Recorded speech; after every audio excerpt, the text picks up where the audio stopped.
So now that we've looked at a bunch of different rules, let's apply some of them and work on a few practice problems. Now these practice problems, I'm going to be working with these giving probabilities rather than a table. Now given the following, I know that probability of A is 0.13, probability of B is 0.27, probability of C is 0.18, probability of D is 0.62. I have 4 different events here. The events A and B I know are mutually exclusive, so A and D share nothing in common.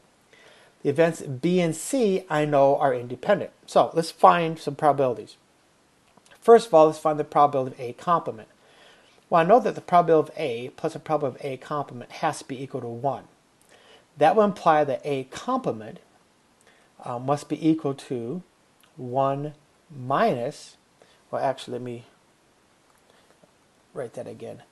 That implies that the probability of A complement must be equal to 1 minus the probability of A. And the reason I did that is because I know the probability of A. So this must be 1 minus 0.13, which is what, 0.87. So that's the probability of A complement. That's everything outside of A. And notice if I add these up together, obviously I get 1 because A and the complement always have to be the entire sample space. It has to be everything. Okay, probability of B and C. So probability of B and C, general multiplication rule, is going to be probability of B given C times the probability of C. So what do I know here? I know probability of B is 0.27.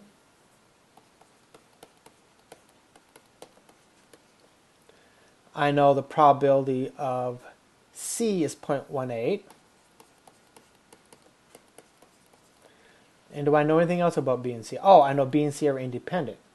Since they're independent, I know right away that this is nothing more than the probability of B times the probability of C, because they're independent. If these were not independent, then I have to actually work out this conditional probability. So the probability of A and C is simply going to be equal to 0.27 times 0.18. You can grab a calculator and figure out what that is. Now, what's the probability of B given C? Well, didn't we just say that B and C are independent? So because B and C are independent, I know that this is the probability of B times the probability of C divided by the probability of C. These cancel out. This is nothing more than the probability of B because, again, I know they're independent. And I just said the probability of B is 0.27. So this is 0.27. So I used the idea of independence. And notice that I knew they were independent. I was told. If I weren't told they were independent, then I would have to, if I wanted to use independence, I'd have to first show it. I'd have to prove that they're independent. Probability of A and D. Well, again, I know this joint probability, the general multiplication rule says I need a conditional probability times the probability of D. So let's see, what's the probability of A and what's the probability of D? Oh, let's see, what is that? Where is it? There it is. A is 13 and D is 62.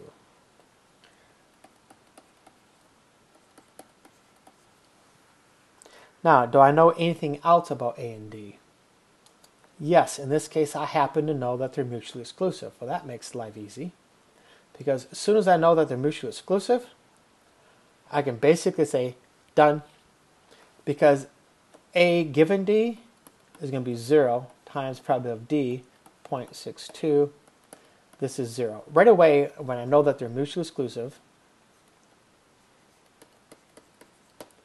right away I know that the joint probability is going to be 0.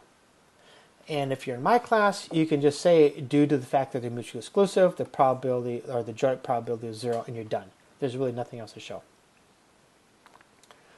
So what's the probability of A or D? Well, this is a general addition rule, so this would be probability of A, which is 0.13, plus the probability of D, which is 0.62, minus the joint probability of A and D. Well, we know they're mutually exclusive, so we know this joint probability of 0. So all I have to do is add these up. This is going to be, what, 0.75.